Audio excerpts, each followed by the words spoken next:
4వ ఎపిసోడ్లో నందవర్ధనుడు పూతన అనే రాక్షసిని ఏ రకంగా సంహరించాడో తెలుసుకున్నాం. ఇప్పుడు ఆ తర్వాత జరిగిన కథను తెలుసుకుందాం.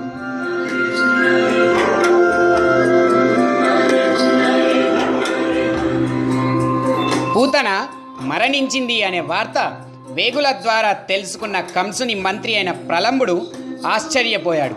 గోకులంలో ఉన్న శిశువు దివ్య శిశువై ఉంటాడు. ఆ శిశువు వలన తమ రాజుకి మరణ భయం ఉన్న మాట నిజమే కావచ్చు అని అనుకున్నాడు. ఏదో ఒక ఉపాయం వేసి ఆ శిశువుని చంపాలి అని అనుకున్నాడు. ఆ శిశువు రేపల్లె ముఖ్యుడు నందగోపుని కుమారుడు. అక్రమంగా ఆ శిశువుని చంపివేస్తే ప్రజలలో తిరుగుబాటు వస్తుంది. ఏదైనా ఉపాయం ద్వారానే ఆ శిశువుని చంపాలి అని అనుకొని రాజు ఆజ్ఞని తీసుకొని ఆ శిశువుని చంపడానికి శకటాసురుడు అనే రాక్షసుడిని పంపించాడు ప్రలంబుడు.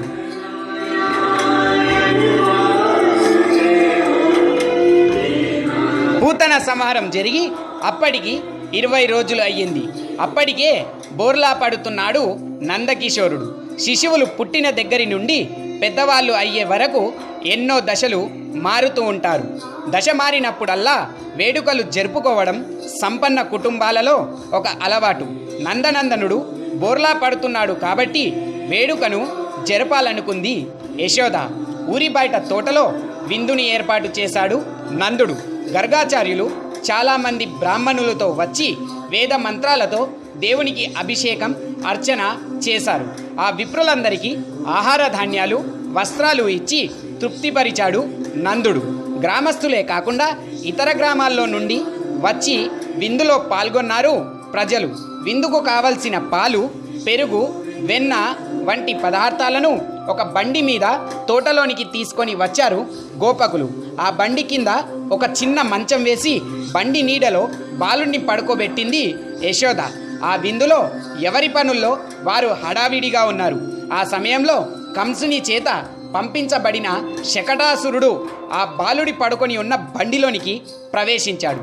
ఆ బండి ఆ బాలుడిపై పడేస్తే దాని కింద నలిగి ఆ బాలుడు చనిపోతాడు అని రాక్షసుడు ఆలోచించాడు. కానీ సర్వాంతర్యామి అయిన ఆ దివ్య శిశువు శకటాసురుని రాకను మరియు అతని వ్యూహాన్ని గుర్తించి తాను పడుకున్న మంచం మీదనే ఒక పక్కకు దొర్లి బండిని తన కాలితో ఒక తన్ను తన్నాడు. అమాంతంగా ఆ బండి ఆకాశంలో ఎగిరి దూరంగా పడి విరిగి ముక్కలయ్యింది. ఆ బండి మీద ఉంచబడిన పాలు, పెరుగు కుండలు కింద పడడంతో గోపకులందరూ అక్కడ చేరి ఆ బండి తనంతట తాను గాల్లోకి ఎలా ఎగిరిపోయింది అని ఆశ్చర్యంగా ఆలోచిస్తున్నారు. అప్పుడు దగ్గరలో ఆడుకుంటున్న ఒక బాలుడు పాప కాలితో తన్నాడు, బండి ఎగిరిపోయింది అని చెప్పాడు. పూతన వంటి రాక్షసిని చంపిన శిశువుని బండిని ఎగరతన్నడం అసాధ్యం కాదు అని అనుకున్నారు గోపకులు. ఆ తర్వాత యశోద బిడ్డను ఎత్తుకొని దిష్టి తీసి పాలిచ్చింది. శిశువు యొక్క అద్భుతమైన లీలలను గుర్తించిన గర్గాచార్యుడు దూరం నుండి శిశువుకి నమస్కరించి ఆనందాశ్రువుల్ని రాల్చాడు.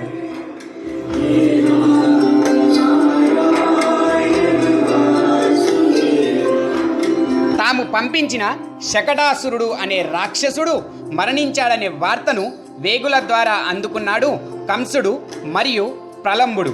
ఆశ్చర్యంగా ఉంది. ఇప్పటికే భయంకరమైన 2 రాక్షసులను చంపాడు ఆ బాలుడు.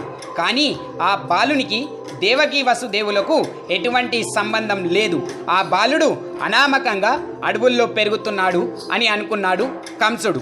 అడవిలో పుట్టిన బాలుడిని చంపడం పెద్ద కష్టం కాని పని అని అనుకొని ప్రలంబునితో, ప్రలంబా, నీకు పూర్తి స్వాతంత్రం ఇస్తున్నాను. నీకు ఇష్టం వచ్చిన రాక్షసులను పంపి ఏదో రకంగా ఆ బాలుడిని హతమార్చు అని అన్నాడు. రాజు ఆజ్ఞ పొందిన ప్రలంబుడు తృణావర్తుడు అనే రాక్షసుణ్ణి పిలిపించి ఆ బిడ్డను చంపిరమ్మని ఆదేశించాడు. ఒకనాడు యశోద ఇంట్లో కూర్చొని తన బిడ్డను తొడపై పడుకోబెట్టుకొని బిడ్డ నుదుటిన ముద్దులాడుతుంది. కిలకిలా నవ్వుతున్నాడు ఆ పసిబాలుడు. అంతలోనే ఆమె ఒళ్ళో పడుకున్న బిడ్డ క్రమేపీ బరువెక్కుతున్నాడు. ఆమె ఏదో భ్రమ అని అనుకున్నది. 2 నెలలైనా లేని బిడ్డ ఎక్కడైనా బరువు అనిపిస్తాడా అని ఆలోచిస్తుంది. కానీ క్రమేపీ ఆమె కాళ్ళు ఆ బిడ్డ బరువును మోయలేకపోయాయి. బాధ భరించలేక కెవ్వున అరిచింది యశోద. ఆ అరుపు విన్న రోహిణి పరిగెత్తుకుంటూ యశోద వద్దకు వచ్చి ఏమిటి అని అడిగింది. యశోద తన కాలివైపు సంజ్ఞ చేసి నొప్పి అనగానే వెంటనే బిడ్డను తన చేతుల్లోనికి తీసుకున్నది రోహిణి. ఆ బిడ్డ రోహిణికి మాత్రం బరువు అనిపించలేదు. యశోద బిడ్డను ఎత్తుకున్న రోహిణి వైపు ఆశ్చర్యంగా చూసి మెల్లిగా లేచి కాలు నిమురుకొని తాను భ్రమపడిందేమో అని అనుకొని తిరిగి తన బిడ్డను ఎత్తుకున్నది. ఆ తర్వాత రోజు కూడా యశోద బిడ్డను ఒడిలో పడుకోబెట్టుకొని ముద్దులాడుతుంది. ఆమెకు అంతకు ముందు రోజు జరిగిన సంగతి గుర్తొచ్చి ఆ బిడ్డ వైపు ఆశ్చర్యంగా చూస్తుంది. అంతలో విపరీతంగా ధూళి రేగుతూ సుడిగాలి బయలుదేరింది. ధూళి కారణంగా ఒకరి ముఖారు మరొకరికి కనిపించడం లేదు. కంటిలో ధూళి పడుతుందేమో అని తన కళ్ళను మూసుకున్నది యశోద. కొద్దిసేపటి తర్వాత కళ్ళు విప్పిన యశోదకు తన ఒడిలో బాలుడు కనబడలేదు. కంగారుగా అటు ఇటు చూసింది. ఎక్కడా కనిపించకపోయేసరికి ఆమె గుండె జల్లుమన్నది. శరీరమంతా చెమటలు పట్టాయి. కెవ్వున కేక పెట్టింది. అంతలో రోహిణి కూడా అక్కడ చేరుకుంది. యశోద బిడ్డను తలుచుకుంటూ రోధించసాగింది. ఇరుగు పొరుగు వారందరూ అక్కడ చేరి బిడ్డ కోసం వెతకడం ప్రారంభించారు. ప్రలంబుని చేత పంపబడిన తృణావర్తనుడు అనే రాక్షసుడు సుడిగాలి రూపంలో వచ్చాడు. ఆ బిడ్డను ఆకాశంలోనికి ఎత్తుకొని పోయి అక్కడి నుండి పడివేస్తే బిడ్డ ప్రాణాలు కోల్పోతాడు అని అనుకొని గాలి రూపంలో వచ్చి బిడ్డను తీసుకొని ఆకాశంలో చాలా పైకి ఎగిరిపోయాడు. ఆ బిడ్డ బరువు ఒక్కసారిగా పెరిగిపోయింది. ఎంత వేగంతో బిడ్డని పైకి ఎత్తాడో అదే వేగంతో కింద పడుతున్నాడు. ఆ వేగంతో గనక కింద పడితే అతని తల పగిలి చచ్చిపోతాడు. కానీ ఏం చేస్తాడు? ఆ బిడ్డ బరువు అతన్ని అణగదొక్కుతుంది. ఒక్కసారిగా ఊరి బయట ఉన్న రాళ్ల మీద పడ్డాడు ఆ రాక్షసుడు. అతని తల పగిలిపోయింది. ముక్కు, నోరు మరియు తల వెంట రక్తం కారుతూ చచ్చిపడిపోయాడు తృణావర్తనుడు. అతని గుండెల మీద పడుకొని కాళ్ళు చేతులు ఆడిస్తున్నాడు నందనందనుడు. బాలుణ్ణి వెతుకుతూ వచ్చిన గోపకులు ఆ దృశ్యాన్ని చూసి ఆశ్చర్యపోయారు. ఇక గోపిక బాలుణ్ణి తీసుకొని యశోద చేతులకి అందించింది. అంత ఎత్తు నుండి కింద పడ్డా కానీ ఆ బిడ్డ భయపడకుండా బోసి నవ్వు నవ్వుతున్నాడు. నందుడు అక్కడికి చేరుకున్నాడు. అందరూ తలోమారు బిడ్డని ఎత్తుకున్నారు. వృద్ధగోపులు వచ్చి ఆవు తోకతో తల చుట్టూ తిప్పి దిష్టి తీసి రక్షావాక్యములు పలికారు. స్తబ్దుడై చూస్తూ నిల్చున్నాడు నందుడు. అతనికి అంతా అయోమయంగా ఉంది. గోపకులంతా ఆ బాలుడిని దైవంలా భావిస్తున్నారు. అతడు నిజంగా దైవాంశ సంభూతుడా, బరువు ఎక్కిపోయాడు అని చెప్పిన యశోద మాటలు నిజమా? మరి రోహిణి ఎత్తుకుంటే బరువు లేడు కదా? ఆ పసివాడిని ఏదైనా రాక్షసుడు ఆవహించాడా? ఆ బాలుని చేతిలో ఇప్పటికే 3 రాక్షసులు చచ్చారు. ఏమో, ఇది చాలా చిక్కు సమస్యలాగుంది. ఎవరైనా పెద్దలను అడిగి తెలుసుకోవాలి అని అనుకున్నాడు నందుడు. ఒక గోపకుని పిలిచి వెన్న, పెరుగు ఇంకా ఇతర కానుకలను ఇచ్చి మధురా నగరానికి వెళ్ళి గర్గాచార్యునికి సమర్పించి గర్గాచార్యుడిని వెంట తీసుకొని రమ్మన్నాడు. మరికొందరు గోపకులను పిలిచి రాక్షసుని శరీరంను దహనం చేయమని ఆజ్ఞాపించాడు. నందగోపుని పిలుపుతో గర్గాచార్యుడు శిష్య సమేతంగా రేపల్లె చేరుకున్నాడు. ఆయనను చూడగానే నంద యశోదలకు కొండంత ధైర్యం వచ్చింది. నంద యశోదలు గర్గాచార్యుణ్ణి ఏకాంత ప్రదేశంలో తీసుకొని వెళ్ళి బిడ్డడు పూతనను సంహరించడం, మీగడతో ఉన్న బండిని కాలితో తన్నడం, తృణావర్తన రాక్షసుణ్ణి చంపడం వంటి విషయాలను చెప్పి ఈ విపరీతాలకు కారణం ఏమిటో తెలియడం లేదు. రాక్షసులు, భూతములు కలవర పెడుతున్నాయి. ఏ నిమిషంలో ఏం జరుగుతుందో అని అనుక్షణం మేము కంగారు పడుతున్నాము. ఈ పీడా పరిహారానికి ఏమైనా చేయండి అని ప్రాధేయపడ్డారు.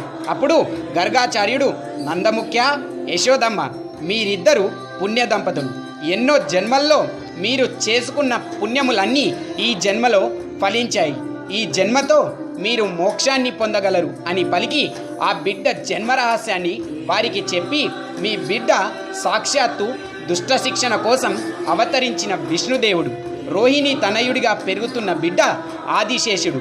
పుణ్య దంపతులారా, నేను ఈ మాటలు మీ ఆందోళన తీర్చడం కోసం చెప్పాను. ఇది చాలా నిగూఢ రహస్యం, మీరు ఎవరితోనూ చెప్పకూడదు అని అన్నారు. ఆశ్చర్యచకితులై ఆవలించి గర్గాచార్యుని మాటలను వింటున్నారు నంద యశోదలు. అంతలోనే ఈ బిడ్డలకు నామకరణం చేయాలి, రేపటి రోజు ఏర్పాట్లు చెయ్యండి అని అన్నారు గర్గాచార్యులు. ఆ మాటలు విన్న నంద యశోదలు ఆనందంతో గర్గాచార్యుని పాదాలకు నమస్కరించారు. మరునాడు నామకరణ ఉత్సవం జరిగింది. ఇంటి చుట్టూ పందిళ్లు వేశారు, స్తంభాలకు అరటి చెట్లు కట్టారు, పందిరి అంతా మామిడి తోరణాలతో అలంకరించారు. గోపాలురంతా శంఖారు పూరించారు. యశోద తన చిన్ని బిడ్డను గర్గాచార్యునికి అందించింది. ఆ బిడ్డకు కృష్ణ అని, సంకర్షణుడు అని పిలువబడుతున్న రోహిణి కుమారునికి బలరాముడు అని నామకరణం చేసి ఆ బిడ్డలకు జాతక పత్రాలను రాసి నందునికి అందించాడు గర్గాచార్యులు. నందముఖ్యుడు ఆ గర్గాచార్యునికి మరియు వారి శిష్యులకు అమూల్యమైన కానుకలను ఇచ్చి ఆ ఉత్సవాన్ని ముగించాడు. ఇదండి ఈ వారం ఎపిసోడ్. తిరిగి ఇంకో ఎపిసోడ్తో మళ్ళీ కలుసుకుందాం. మీరు కూడా ఆ భగవానుని దివ్యలీలలను చెప్పాలనుకుంటే నా FB ID లేదా నా వాట్సాప్ నంబర్కి మెసేజ్ పెట్టండి. నా FB ID yogiraj.vaidya@gmail.com మరియు నా వాట్సాప్ నంబర్ 7207377736. మరిన్ని ఇంట్రెస్టింగ్ టాపిక్స్ మీద వీడియోస్ కావాలి అని అనుకుంటే నా మైత్రేయ యూట్యూబ్ ఛానల్ని సబ్స్క్రైబ్ చేయండి. Friends, this is Yogiraj Mahesh Vaidya signing out. Bye bye.